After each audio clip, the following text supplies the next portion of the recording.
The concept is what we don't do anymore. We don't just have conversations with people where there's not an agenda. Right? It's like meeting a stranger in a parking lot or something, and then like, hey, you want to have coffee? Yes. Oh, so how you doing? How's your day? Exactly. Well, we are live here, Coffee with Humans, with my soon-to-be new friend, Christina. She's still actually a stranger. I only met her about 8 minutes ago. That's the essence of Coffee with Humans. Two people just bumping into each other randomly and then saying, hey, let's grab coffee. Before we got on the broadcast, I was thinking if we could have this discussion anywhere, where would that be? And I came up with we could be sitting in Iceland in a hot spring. Lovely. If you could have this discussion anywhere, where would it be for you? Love this question. I'm stumped right now. I'm not really a beach person in terms of getting in with the aquatic life, but I do like to be near it and feel the breeze from it. Yeah. And so anywhere by a beach. What drew you to clicking the button to have coffee with me? Was searching and I found this one and it grabbed me, it pulled me in, and it just seemed, your podcast and Coffee with Humans seemed very welcoming, that you were really eager and enjoyed just making meaningful connections. Coffee with Humans is like Sunday brunch. I love Sunday brunch. Okay, good. Because, well, you're in the right place. Only There's no food.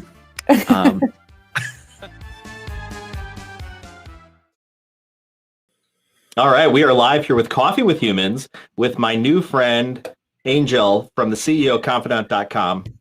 Welcome to Coffee with Humans, sir. You bet. Thank you. Thank you very much for having me, and thank you everybody who's watching us today. So we were talking a little bit before the broadcast that you are in Texas, and I'm in Northern Illinois. Exactly. Okay, cool. And you use you apparently live stream every day, you said. And for our viewers and listeners, I know nothing about you. I know that I typed those words right down there. Okay. And we're meeting for the first time. So that's good. That's good. Why are you here? Exactly. Why are you here? Why do you care? Of everything I could be doing today, why am I here with Jason Todd? Well, obviously it's an honor to be here. I'm here with you because I love the humans part of your show. Okay, besides being a coffee connoisseur kind of thing. So you can go online, you can Google me, you can do lots of things, and you can read my bio, everything, but there's something which is not written anywhere, which is that I honestly consider myself the connector of the unconnected. And probably throughout the conversation, we will see that. So when I saw humans, and I'm originally from Spain, we love coffee. We love short coffee, the espresso coffee. And throughout my entire life, I've always been surrounded by coffee. So with those two words, connecting coffee or connecting humans through coffee, I think it's a great experience. And you know what? Actually, on my journey to connect the unconnected, coffee has always been there. Always. All the time. So that's beautiful. Thank you for having me. Well, I'm excited to have you. And you signed up some time ago, which I'm just due to scheduling considerations, I'm booked out several months in advance. So I really appreciate the fact that you would stick around and click a button to schedule out 2 or 3 months in advance and then show up for it. That is remarkable to me. It is. And I appreciate it. So you're the connector of the unconnected. You've given that some thought, it seems, to distill it down to that. Please, absolutely. So, I was born, back in Spain a few years ago, right? And since very early on, my mom and dad, they had no international experience whatsoever. They didn't speak any language. My mom is a teacher. My dad is a business person. And they made me study foreign languages. And that was really the beginning of the journey of it's starting to connect the unconnected. Fast forward, I worked in, conducting business and developing business in so many different countries, blah, blah, blah. Right. I left corporate America 5 years ago. And I started reflecting about what I had done with my life, literally. Because, when you leave like a corporate setup where everything is is very structured and you have a support system and everything, when you are on your own, things change completely, and the first thing you have is fear. You have fear, and regardless of what you have done in your life in corporate, you still are fearful. And then I started to literally write my blessings. Someone told me, hey, why don't you sit down and literally write what you have done throughout your life from a professional perspective? And I started counting the countries I have done business and the people I had connected with, and blah, blah, blah, blah, blah. And the reason why I had left corporate America, actually, one of the main reasons, besides being with my family more often, because I was traveling all the time, all over the place, was starting my nonprofit. And actually, I'm the co-founder and president of a nonprofit called Wisdom for Kids. And we help underprivileged kids in Latin America become entrepreneurs using their local resources. Why is that important? Because for many years, and unwillingly or without noticing, I had always been seeing those two different worlds. The worlds of the CEOs, the worlds of those CEOs of subsidiaries of large corporations present all over the world in those 30 plus countries I conducted business. And when I was in Latin America, I lived in Latin America for 10 years, I was always seeing those kids in need. So I said, oh my God, if it's not me, who's going to do it? Who can connect those two worlds if not me? And that's why I started to launch this. I'm co-founder. So that's why I consider myself the connector of the unconnected. And on top of that, the cherry on the cake, and you just mentioned it, Jason, it's so funny, is that 40 years ago, one of my first clients was a TV network from Spain, 1.7 million people watching it, blah, blah, blah, you name it. And they said, okay, so we would like you to help us expand our business. They were from Spain, in the US and in Canada. And you know what? As we are meeting today and, working out the details and everything, we happen to be here at this conference. Why don't you start conducting interviews? Literally, that's what's happened. That's what happened. And I said, okay, why not? What do I have to know about the person I have to interview? Well, don't worry. You just start an organic conversation. I had no idea anything about this gentleman. I forgot his first name. His last name is Halpern. Is the first ever spiritual music composer in the country. Stephen Halpern, I think it is. Okay. Anyway, so fast forward, I was again in a position in which I was, hired to conduct interviews with people, with all this greatness of these people, right? And me asking them questions just to make sure that my audience, or our audience at that point, were going to resonate with those messages and learn from them and be inspired. So that's why kind of my life has always been connecting the unconnected. People that probably if I wasn't there doing what I was doing at that point in time, they would have never been able to find those dots that would connect them to something else in their lives. Did I answer your question? Absolutely. You also have, it seems like, a particular niche that you, from your culture and your experience blended together, that allow you to serve a population of people in a way that probably nobody else could. Like, to your point, like you're like, well, if not me, then who? You're sort of perfectly positioned for that, it seems. Yes.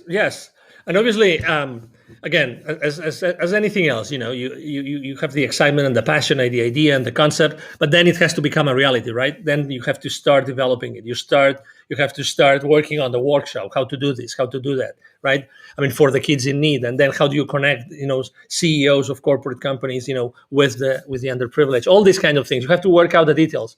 But yes, I think that everything I've done in my life was just preparing me to be the connector of the unconnected. And I keep on doing the same thing. And I always think that there's a reason why I'm connected with people. And there's a reason why I'm here today. And I'm sure that someone will be resonating with us, with what we are saying today. And I'm probably going to take action on some part of their lives that maybe they procrastinated on. I don't know. But that's the beauty of a conversation, Jason. Yeah, I agree. It seems that in agreement with you, it seems that people do have a certain thread that seems to carry out through their lives. And that thread becomes clearer the older and the more experienced, right? And I don't think it's older and experienced go hand in hand, but the more experienced a person becomes in their lives and assessing who they are, that thread of continuity, which is it's the character and the skill and the interest that kind of all comes together, and it comes together in every aspect of your life. And that's what you stumbled upon, and you've said it so eloquently, the connector of the unconnected, which having that level of clarity means that you've done this a time or two. Thank you. Let me tell you why right now I'm having chills. A guy that has a 12-minute combo, something like this. He's an extraordinary, a podcaster, just as you like you. And he asked me on one of his podcast interviews. He asked me, "What's that song that has been around with you for your entire life?" I had never been asked that question ever. And suddenly I realized, and listen, you will not believe this, Jason. The song is from a band called Supertramp. Do you remember Supertramp? The band called I Supertramp? only know the name. Okay, you know the name. Okay, so this song that has been all the time with me, and it still plays on my playlists, is Taking the Long Way Home. Taking the long way home. So to your point, exactly. It's as if I had all my life going to those places, doing those things, meeting all these people as a long way to go back home, to go back inside myself to find exactly what I was supposed to be doing. Isn't it amazing, Jason? It is amazing. And it seems a path that's necessary. I feel like people want to short circuit that path.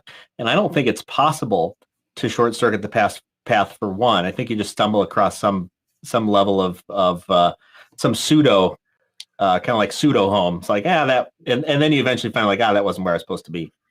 So I think it is the searching that a person must go through to be able to find what you've found.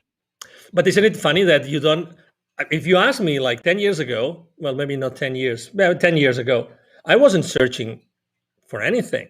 You know what I mean? Mm-hmm. I was just living my life. And sometimes when people ask me, hey, what would you tell your younger angel? Little angel, hey, I always say the same thing. As fascinating as my life might look, is little angel, take more risks. Don't overthink it. Take more risks. No, honestly. Yeah. Honestly. So, because also when you are in a search, it's kind of, you are in a search, right? I mean, you are there. Okay. But maybe, and that's one of the things I actually very often, when I coach people is, are you really looking around you right now? Are you really listening what's happening around you? That's why I'm enjoying so much this conversation. You're so much into what I'm saying and to what comes to your mind after what you're listening to what I'm saying, that amazing things are just popping up that were not, scheduled. I mean, we don't have a script. Literally. That's true. There is no script. There's no script, right? I see this beautiful, tree behind us, right? This extraordinary, overlay that I really love because there's coffee and there's a heart and it's orange, which is part of my corporate color as well. So branding, so wonderful. Well, I appreciate that you see that, and that does tell me a bit. You've kind of been here, done that. You are experienced in a lot of different areas to be able to have that clarity, because not everybody sees that type of depth, I think, to these types of conversations. And to your point, Coffee with Humans really is about connecting people together in a very intentional way, because I believe that as people, we should be about creating great things. And when we can come together intentionally to create something good things happen. Just the fact that we ended up in the same place and then set a similar direction, and it's random. I mean, you could call it random, right? I mean, I'll have coffee with anybody, but every time I have coffee, I literally I go, okay, like I want to see something good come out of this, and it's never failed.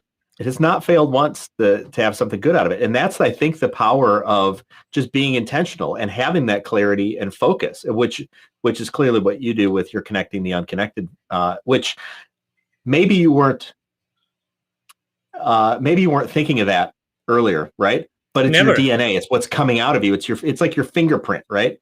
And Exactly. And when you look back, you're like, oh, that I can see that was from me. I can see that was generated internally. But it is that it is that what's this? It's that assessment, or like assessing our lives or assessing our experiences, which then we draw out the lessons and we draw out the clarity, which then allows us to be intentional, I think, about our next, kind of like what's next.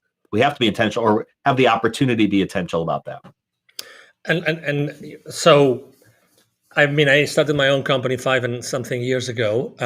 Before that, I was working for many corporations, mostly American, although I'm European.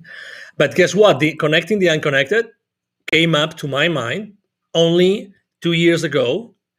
So the north of the country a little bit, so that's going to resonate with you. The Adirondacks. It was with a very good friend of mine. Her name is Christine Powers, and her husband Larry. And they have a great retreat center. They have something called the Philosopher's Camp, And I attended one of their philosophers' camp. There is a beautiful land. I think it's 100 plus acres. And I was so in tune with myself and with nature and everything that is in there. Well, if you know the Adirondacks, they're beautiful. And I just, all these amazing things started to come to my mind, and I realized that I had been working for that, and I had been doing that consistently, always, and being open to listen. I think that's very important, and we have to find a balance between having our goals and our plans to achieve those goals, and also to be open enough to course correct. Sometimes life, I like to. The same way you were saying about your coffees with people, right? Every time you drink coffee with someone, with a human, that it's always been worth it, right? Because there's always been something coming up out of that conversation. It's the same thing with me. Every time I've seen something, instead of discarding it, I said, "Oh, wait a minute, let's have a conversation. Let's talk. Let's see if anything makes sense at all." And then there's a new path over there. There's a new, avenue that opens for you, and you decide if it's good for you or not. But again, and that's why it's so important to be paying attention. And also, I would like to say that we are very distracted. Okay, and that's why it's very important in life to differentiate between judgment and discernment. Very important. Okay, judgment and discernment. I think that we all have to really sharpen our knife with discernment, very much so. But it doesn't mean that we have to put all our emotions, our feelings, and take advantage and blah blah blah, going down the path of being judgmental or judgmentalism. And I think that those two words are so mixed that people tend to take everything personal and not leave anything for discernment. And that's why I think that it's extremely important to have those coffees with humans, to walk that path. It's an experiment. You actually conduct an experiment every single time you open your streaming platform and your outlets, your social media outlets. You open them for someone that you barely know. That you read something about that person. Your guests might have read something about you, or might have Googled you, maybe, exactly, or maybe not, right? But again, the presence, the importance is the presence, is how present you are, how present I am here, and where the conversation is taking us, and how can we inspire our audience at the end of the day? How can we inspire our audience with our conversation? Yeah.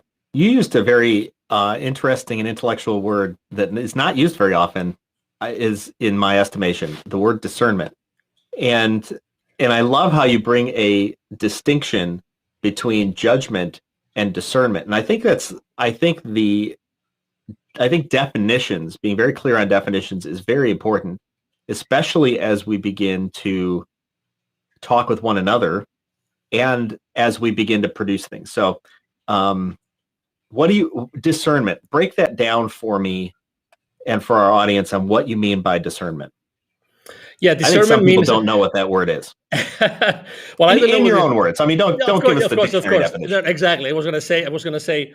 I don't remember having ever, read the definition of discernment. But for me, discernment means not taking anything by the face value. That's what discernment is. Discernment means that according to your experience, according to your heart, your soul, when you are confronted with a situation, you are able to differentiate. You are able to take what is important from what is not, without having to actually put your, let's say, to compromise your emotions and on that process. Okay, so that it's not the ego that kicks in and immediately you are in a position.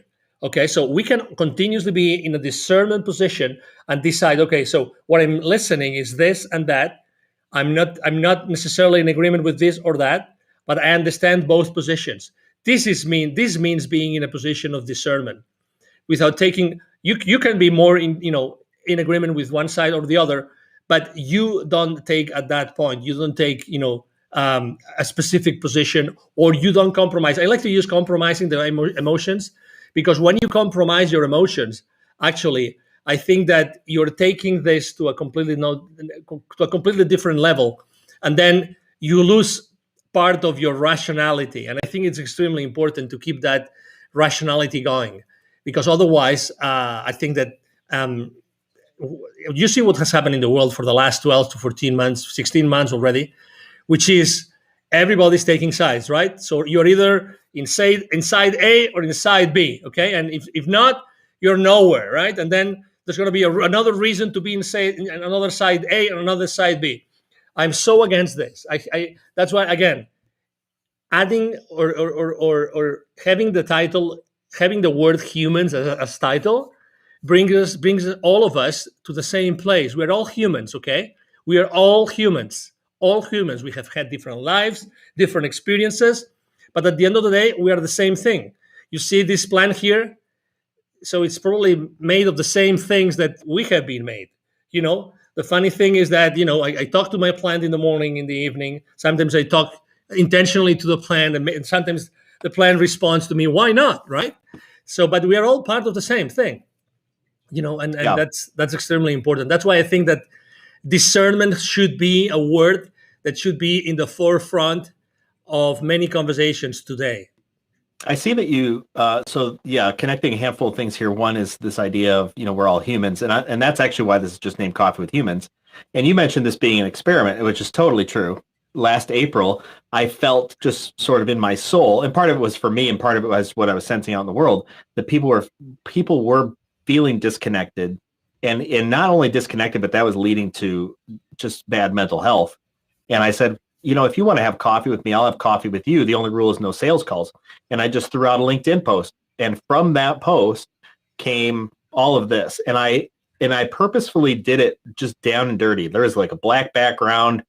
There was no header. There was a logo in the corner. It was bare bones on purpose because I was testing what is the value of this? Because if the value is the fact that this has, a cute background and a picture that I took, it's pretty shallow.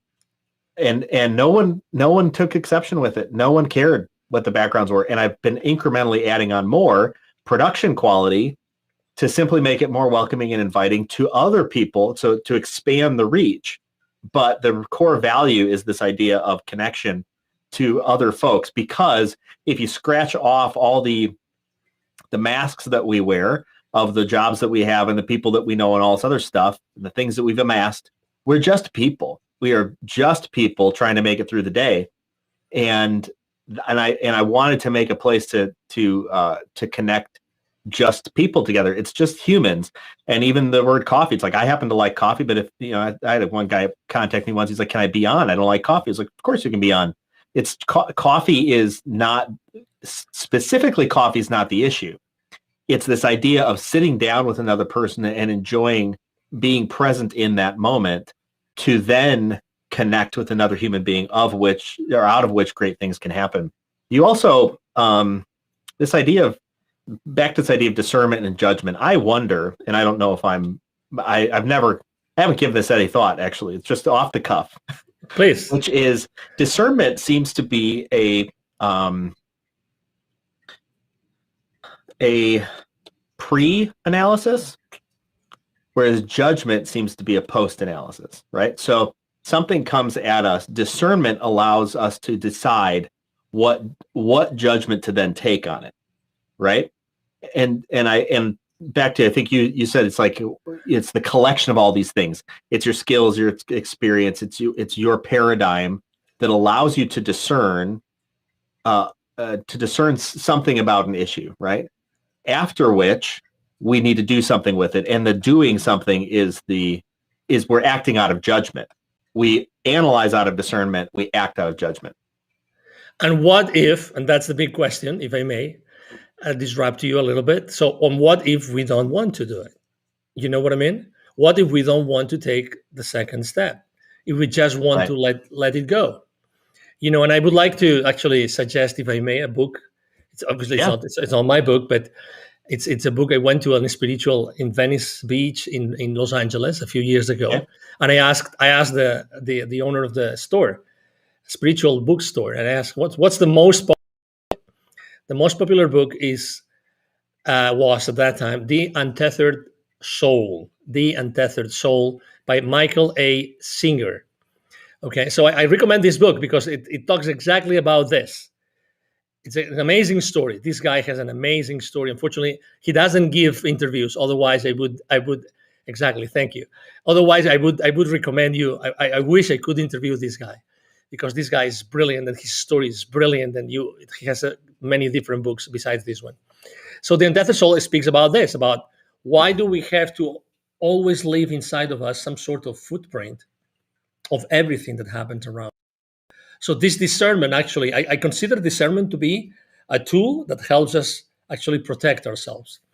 It will be, obviously, it wouldn't be an understatement to say that we are as humans, we are beings, so we are animals, so we live in survival mode most of the time, right? So we are supposed to live, for a long time, and that's why we continuously, we are aware of so many things to protect our species, our life, right? But in reality, as you know, for instance, we have this wonderful thing called smartphone, which distracts us all the time, all day long, every single day, right? Yep. So, but that kind of distraction, unfortunately, is not the right thing, right? It can help us, but as you all know, and if you have watched a very interesting movie with many different former C-level executives of these large, social media companies called Social Dilemma. They speak how they don't allow their kids to have cell phones or smartphones, and they even put duct tape to their cameras in their phones and in their computers, right? I wonder why. But anyway, what I'm trying to say is, why don't we? Are we obliged to really make that comment, make that judgment, that additional step? Are we or are we not? My conclusion is, we are really not, but I think that socially speaking, it's considered awkward when you don't make that judgment. Imagine you are 3 or 4 of your friends all together drinking beers Friday night, right? Let's say, or whatever you want to drink. Or if you don't want to drink anything, it doesn't matter, but you're all together and you start talking about something. Imagine that at some point, 3 of you decide not to make a judgment about a specific situation that the 4th has brought up. He would say, "Hey guys, what's going on?"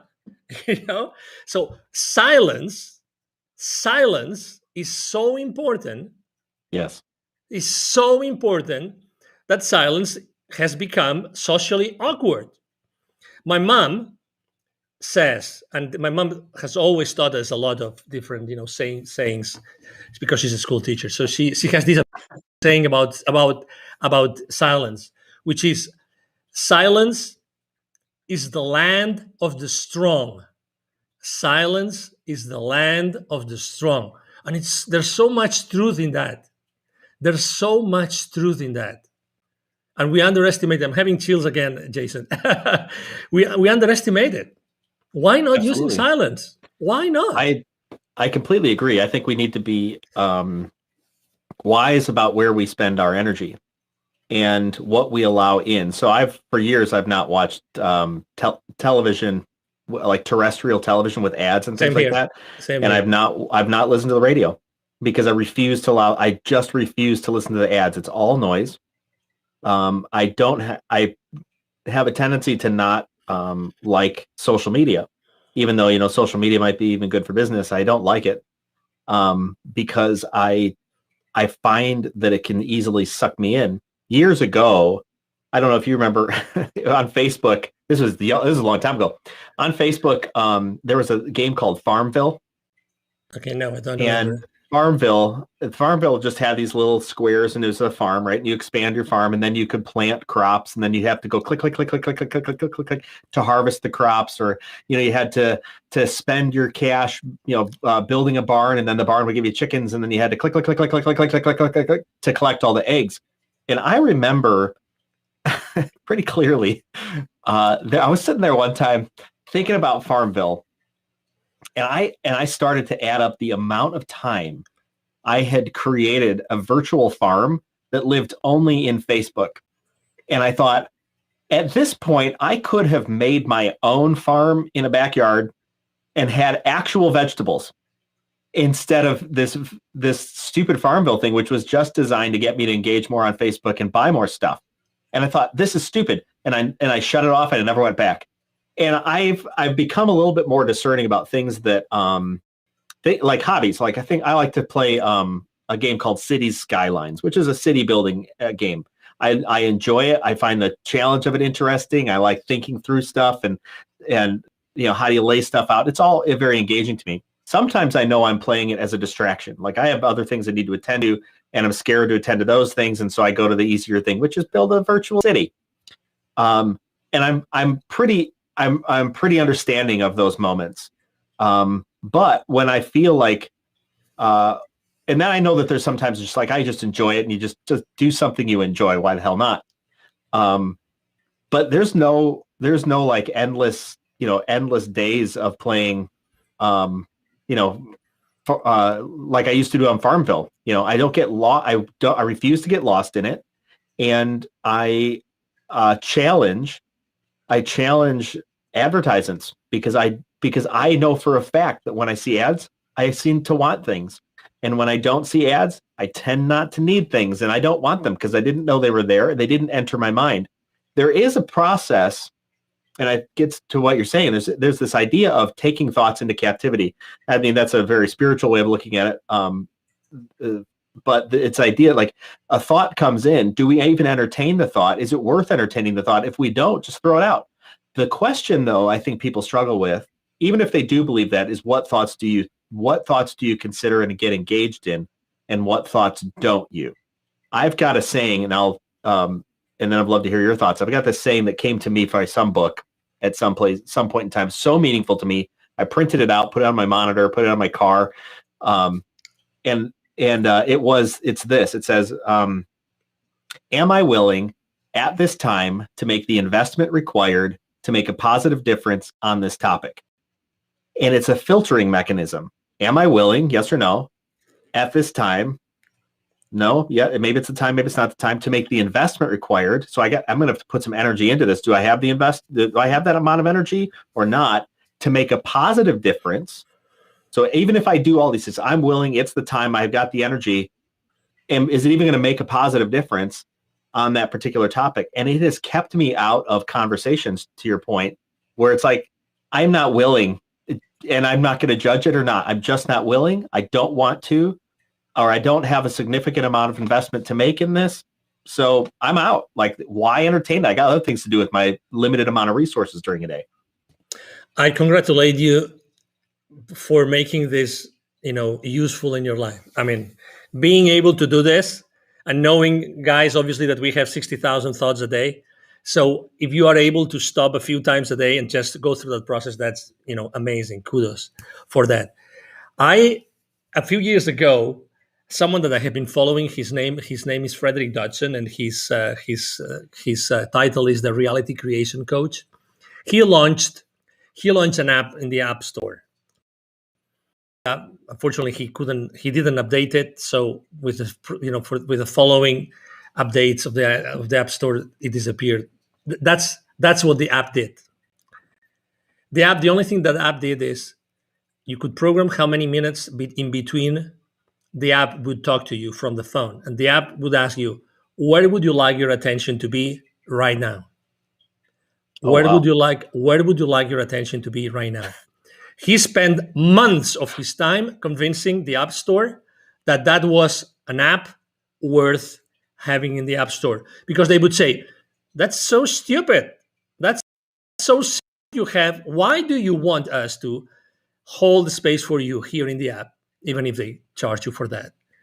For something that the only thing that does is this. He said, because people really need this. Eventually, he convinced them, oh my God, the reason why I like so much, like every 10 minutes, 15 minutes, or 30 minutes to have this question asked from my cell phone is because immediately, you see, I'm able to restart the creation process of something, right? So in the beginning, in the day, every single day, I have my 5-minute journal and I write what I would like to do that day. So those questions, where would you like your attention to be right now, is so powerful because it puts me in creation mode again. We're not talking Minecraft, okay? We're talking about city building games, but we're not talking survival and creative, okay? But it's true. It's true. What would you like your attention to be right now? What would you like to be creating right now, as opposed to what you are entertaining? And I think that is brilliant. It's brilliant. Right now, that's not available any longer.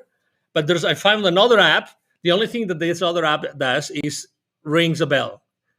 So right now, now I have it. I have the sound off from my cell phone, but you would have already, heard like 3 or 4, bells. So what I do is, when I hear that bell, I know already, because I have had it installed for almost a month now. I know that I have to take my attention to a specific place. So absolutely, to your point, I think that we all should be asking ourselves and developing a series of strategies or habits of what we really want to spend our, mental time. And maybe, to simplify things, our real power to create a future or a present is here, is in the now. It's like there's no memory, there's nothing that happened in the past that's going to define us better than what we are doing today. That's why it's so important to have these kind of cues like yours or mine every single day. Go back to the creation mode in which you are right now. That's the only place where you can create something. Yeah, no, that's super powerful. I'm curious, when we were talking about what to title this talk, and it's kind of weird to ask people to title a talk in advance when we don't know what we're going to talk about. And I simply ask, hey, what's on your mind and how do you want to say it? And you said the silent revolution. So gathering kind of like grains of sand, all of these things that we've been talking about in this space, how does that connect to the word or the phrase, the silent revolution? Because I believe that the same as you last year, 1 year ago, April 2020, you decided to start Coffee with Humans, and you didn't pay $1 million in ads, right? And you didn't go to the big influencers and pay them $3,000 for a post to 3 million followers on Instagram. No, you didn't do that. So because I believe that thanks to everything that is happening in the world and has happened for the last 14 to 16 months, right now is April 2021, there's a whole bunch of people out there like you, just like you, Jason, that have started to do things silently, maybe not even raising their hands, to reconnect the people that are unconnected or that have been disconnected throughout the last few years, for the last few months. You and I have acknowledged that there have been so many bridges burned for the last 12, 14, 16 months, that, those bridges rebuilt. That has been actually my number one theme on social media for the last year, has been building bridges, because we are humans. If we forget about the rest of the noise around us, that we have nothing to see, really, honestly, we don't have anything to see with that noise. If we go inside of us to our heart and we reflect on who we really are and who we really want to become, I think that we, every single day, by connecting with people, and you're doing it every single day with your show, and many other people out there's a whole bunch of people that, thanks to the uncomfortability of those bridges that were being burned, all these people is actually coming together and unknowingly and bringing the greatness of others, so that the audiences can learn more and more and more and feel more connected. We desperately need to help the people that unfortunately have been disconnected or feel totally disconnected or even unconnected from the world and from the rest of us. It seems to me also that there are people who don't know that they are unconnected or disconnected. I agree. How do you see that? Yeah, it's true. But it's like, it's like having one of those controversial conversations, right, on social media, in which, I don't know about you, but for instance, I have 5,000 followers on Facebook. Every time I need to put additional people, I just share something which is politically incorrect with some of my audience. I know I'm going to get between 20 and 40 spots in the next 24 hours. And I don't care about the side, I don't care about the side of the people or of the post I'm going to repost, and I don't even say anything. I just put the face, this emoji, this amazing emoji that someone like this, like thinking. So if I just repost a politically incorrect post on my feed with this face, without even saying if I am in favor or against, 20 to 40 people in 24 hours are going to unfriend me on Facebook. Guaranteed. I love it. Guaranteed. I love it. The thing I love about that, And what sticks out to me is that all of our responses, the way we interpret things, are all happening here. Totally. And it's, to your point, that's totally true. All you have to do is go, right? And you said nothing. What was said will all happen inside each individual. And we as humans, and I me too, right? I'm a person, right? I see something happening, or I hear something, or I read something, or somebody sends me a message. I read into that what I want, what I'm bringing, and it's so I think interesting to recognize that. But then it's more important that we apply it to ourselves. Like for me, how did I read that? I read something the other day and I was a little pissed off. And I was hurt, and I was like, and all of a sudden I was getting in my head, and I took the opportunity to walk outside myself for just a moment and observe and go, oh, Jason, there's that feeling again. Huh. That's the feeling you get. You're kind of a silly guy. You keep going to that one feeling.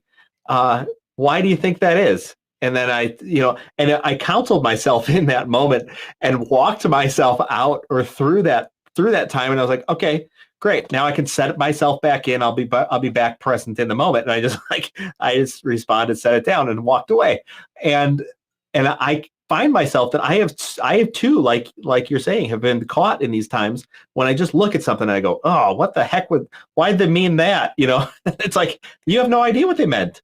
It was just words, or it was just an emoji. Like, you don't actually know what they meant because you missed the conversation. You actually didn't want to have a conversation with them. Exactly. You just wanted to take action. You're really like primed.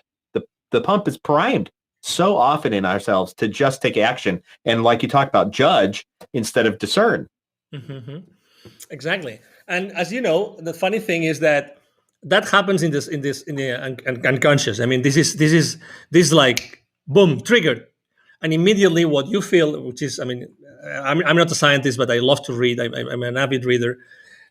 As soon as you go to that thought, right, and you have that feeling, right, there's immediately, that's demonstrated scientifically, it's immediately a rush of chemicals through your body. Actually, we are identifying those chemicals, in our body when we go down that rabbit hole that you know for a fact that you don't want to go, but you still go, right?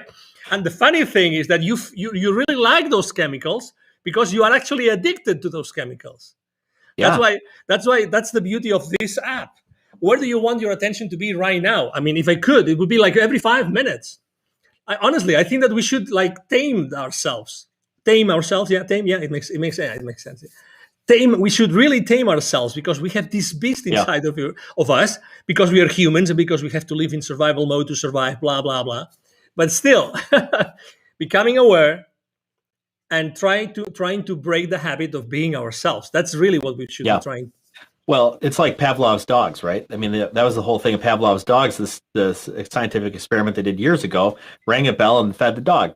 I think it was, or was it rang a bell and beat the dog? I don't even know what it was, but basically the idea is that we get trained, and you use the word tame. It's like we train ourselves into this process where we see something or feel something or hear something and respond, and that's in some ways a good thing. I mean, our body exists in that reactionary fashion for sometimes good reasons. Like, you touch a pan and it goes, or we go, oh my gosh, fight or flight. We make a quick flight reaction because somebody's coming at us. But too often, I think we do get caught up in this moment of I just respond, and that just becomes my nature. And then my body becomes, like you're talking about, addicted to simply responding, or addicted to simply talking, or addicted to simply gossiping, or whatever it is. And we think that we're making progress when really we're just, it's like we're stirring this soup, but we never eat it. It's like we don't even know, and we're just allowing anybody to put something into it. And we just keep stir. Oh, you have a thought? Oh, I put it in, right? Nobody would make any good food that way. And every chef will tell you less is more. So I think one of these lessons, and I love what you talk about, is how do you regain attention to be able to create the reality that you want to create. For me, that is a huge takeaway. what process, what habits do you put into your life, like a bell or something else, that helps you regain attention to create the life you want to create? So powerful. Thank you so much. No, please, anytime. And I think that obviously practice. It's like, you know, when you have your first kid. I have 3 kids, and you don't have a manual, and you know, I neither know if, I mean, my parents were great parents, but they didn't have a manual, you know, and they did what they could with their 5 kids. And, you know, I mean, I've done my best with my 3 kids, and I'm still going. So it's the exact same thing. It's practice. Put in place a few things that you feel comfortable with or you don't feel comfortable with. Everybody has their practices. You know, for instance, I start the day with a cold shower, no matter what. I've been doing that for 6-7 years now already. Even if I am in Alberta in the middle of the winter, I still take a cold shower. You know, I meditate every single morning. I have an intention group in the morning that I meditate with, for intending for something specific every week. You know, I have these interruptions. I have my affirmations. I write down 3 times a day. I write on my journal. All those things. You know, and as opposed to trying to like silence yourself or silence your, you know, your chatter. I always like to think that it's better to try to create something, you know, try to put everything positive. That's why all the demonstrations on the streets are so wrong, because they're always against something. When I totally think that they should be in favor of something else, which will be good, as opposed to be against. So it's the same thing, right? You know, just build, just put your life in positive, and try to create stuff as opposed to eliminate stuff. Try to put yourself in a place where you're always creating something. You know, for me, literally, very honestly, I have to confess something, Jason, which is I like to be interviewed on podcast shows to discover what I know. Right? Really, honestly, because the same way I described what I had done, you know, in my life when I left corporate America to see what my brand should be. The exact same thing.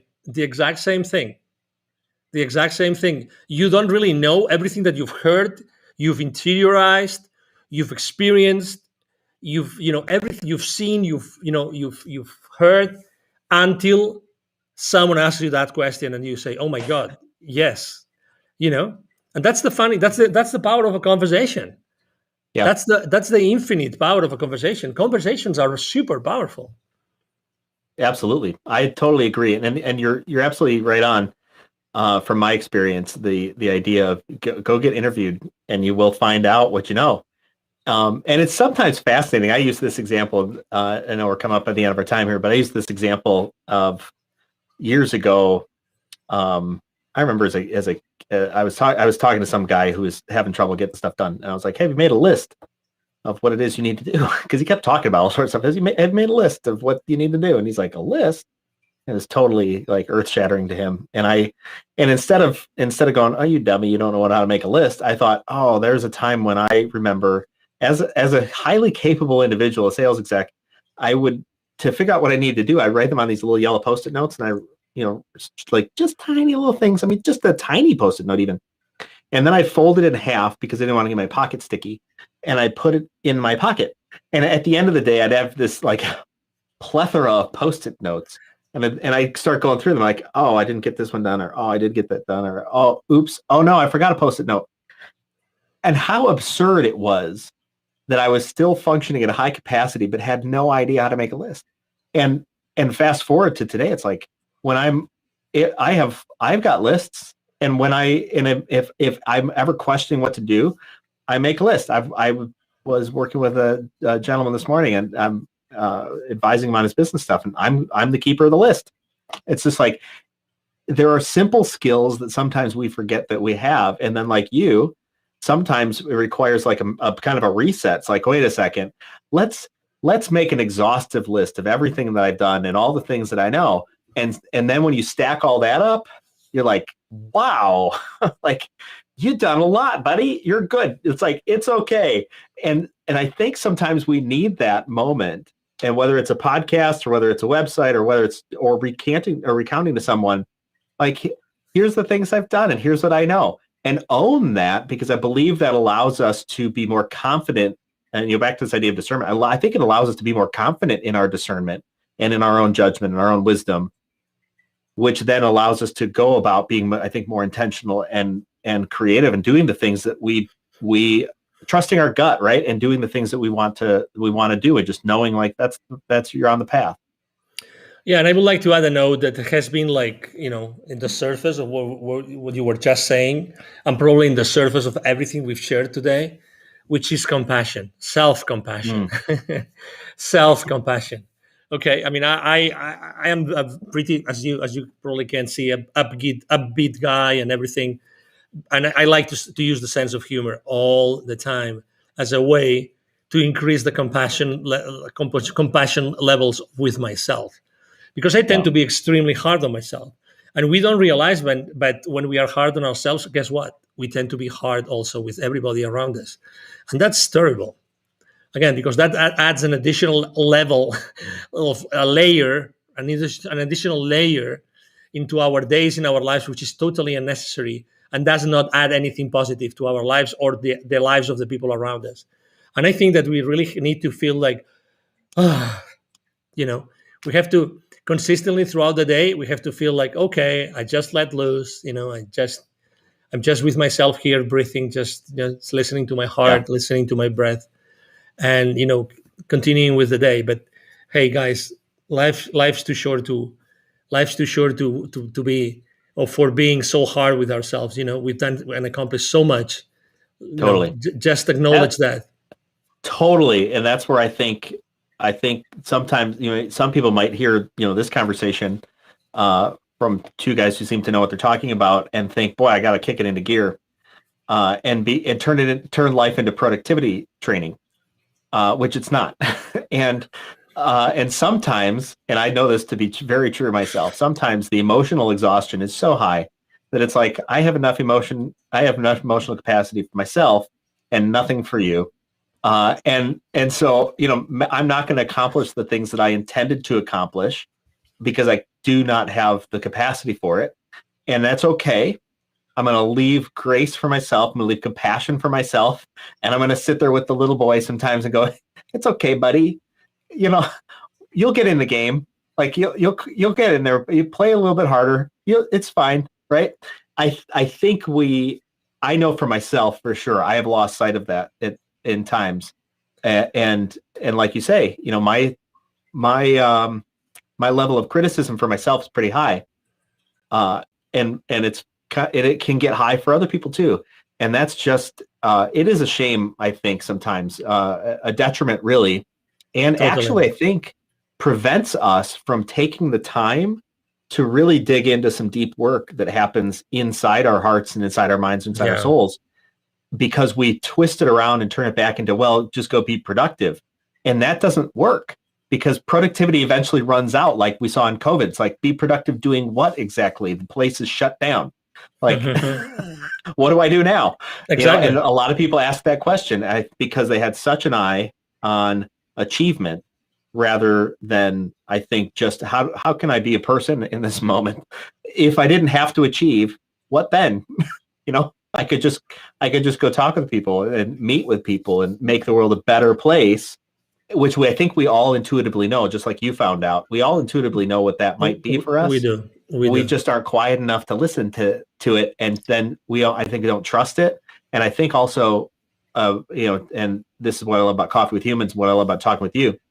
Sometimes when we find ourselves in that moment, the answer really is, hey, go find somebody else, because you need somebody else's input, you need somebody else's wisdom, you need somebody else's processes, and to be able to come up with a different outcome.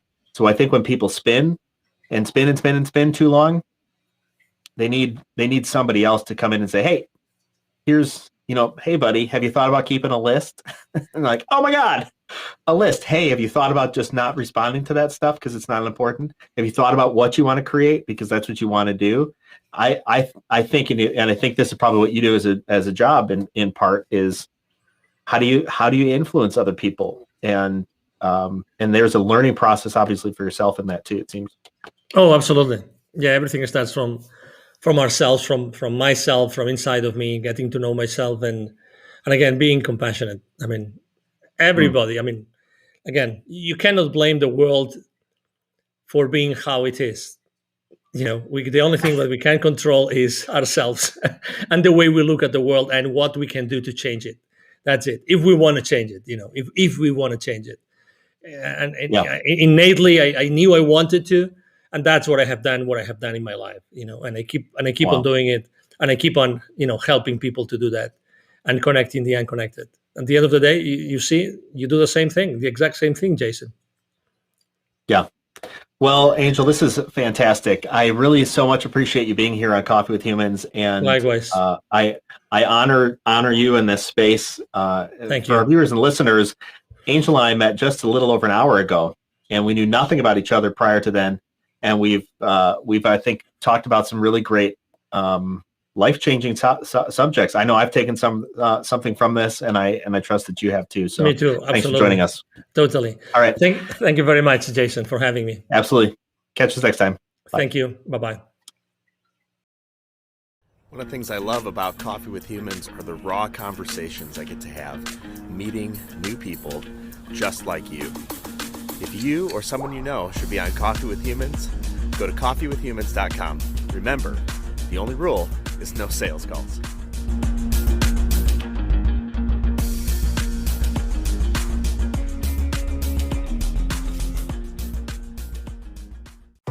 This has been Coffee with Humans. Subscribe to get updates or click to have coffee with me. coffeewithhumans.com.